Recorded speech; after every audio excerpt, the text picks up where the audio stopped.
What if the next major financial event doesn't start with a crash on Wall Street or a panicked announcement from the Federal Reserve? What if it begins quietly, as a technical notice issued right one night from an exchange on the other side of the planet? A signal that most of the world will completely ignore. But for those who understand the physical commodities market, it's a flare in the dark. It's a warning from the very engine room of global industry that something is fundamentally broken. Welcome to the Bullion Signal Podcast. This is the channel where we look at the macro landscape and the precious metals that anchor it, helping you protect and grow your wealth. Today, we're diving into a powerful theory known as the Shanghai Signal, a theory that suggests the end game for the silver market may have already begun. If you appreciate this kind of deep dive analysis, do me a favor and hit that subscribe button. You won't want to miss what we have coming. Now, to really get this, I want you to picture a scenario. Imagine silver is on an absolute tear. The price has exploded, rocketing up over 115% in less than a year. A 40-year-old price record hasn't just been broken, it's been left in the dust. The entire financial world is watching, but believe it or not, that incredible price run, it's not the real story. It's just a symptom. The real story is the panic that's happening behind the curtain. Because the real story is an emergency action taken in desperation, a move that exposes a deep crack in the global market structure. It's the financial equivalent of someone yanking the emergency brake on a runaway train. And the key here is where that brake is being pulled. It's not in New York. It's not in London. It's in Shanghai, the industrial heart of the world. And that is the Shanghai Signal. It's a silent scream from the physical market that it's running out of metal.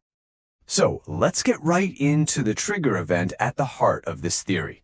It comes in the form of an official announcement from the Shanghai Futures Exchange, the SHFE. In this scenario, they see this parabolic price rise and they panic. So they wait until late on a Friday after everyone's gone home and they make their move. It's a classic tactic designed to smash a bull market and shake out anyone with weak hands. And what is that move? They jack up the margin requirement on silver futures contracts to a staggering 17%. Now, I know, that number probably sounds abstract, maybe even boring, but you have to understand, in the world of futures trading, a move like this is a bombshell. It's not a strategic adjustment.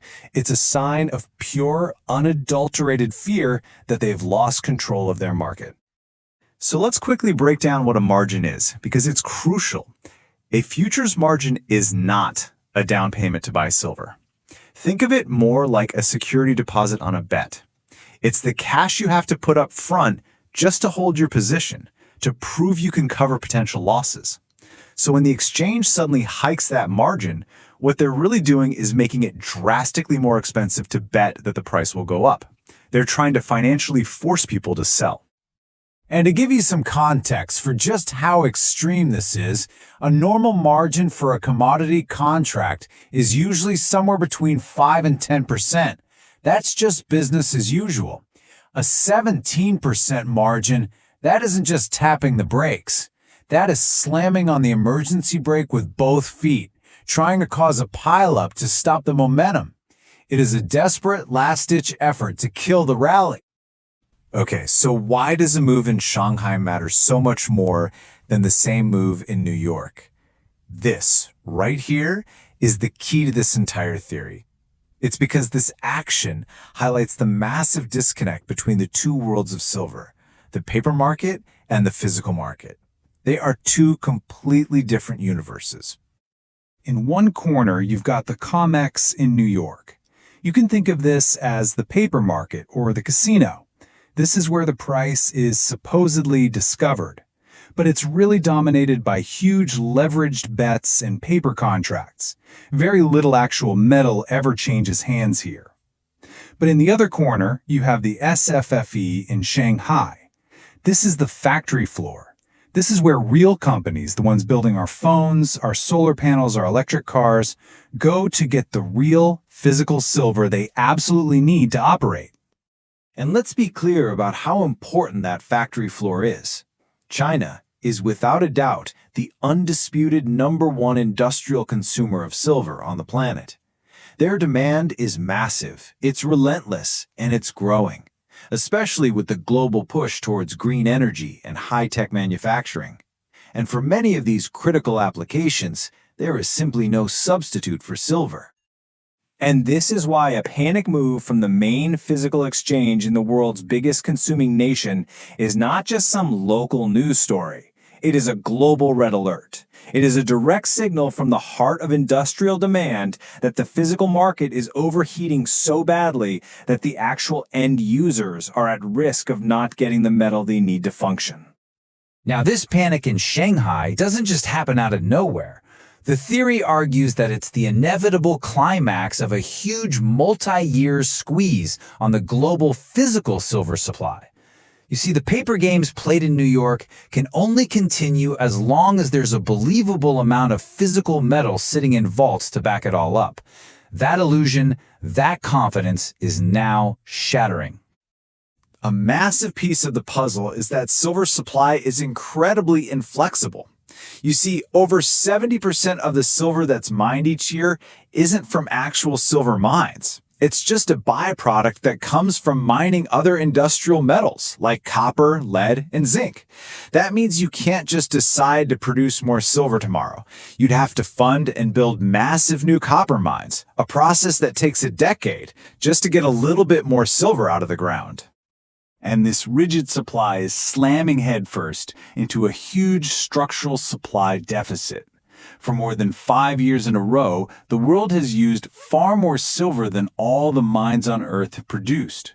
We've been filling that gap by draining the world's above-ground stockpiles year after year, but those stockpiles are not infinite. And you can see this drain happening in the official data. Just look at the West.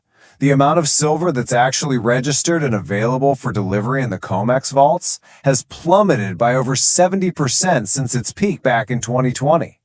This was the strategic reserve for the Western market, and it's basically been emptied. Now, imagine this scenario. Right in the middle of this historic global squeeze, China makes a strategic move. They announce that they are restricting exports of their own domestic silver supply. They're essentially hoarding what they produce for their own critical industries. This move takes a global supply squeeze and instantly turns it into a global supply crisis, leaving every other country to fight over the scraps. So what happens when unstoppable industrial demand meets an inflexible, dwindling supply? The system breaks. And according to this theory, the inevitable result is a complete fundamental repricing of silver. It's not a matter of if, but how. And the theory lays out a clear three-phase process for how this will likely unfold. Phase 1 is an acceleration of the inventory drain as everyone makes a final panic run on the last remaining stockpiles. Phase 2 is the critical moment, price dislocation. This is when the price for real, physical silver in your hand completely breaks away from the paper price you see on your screen.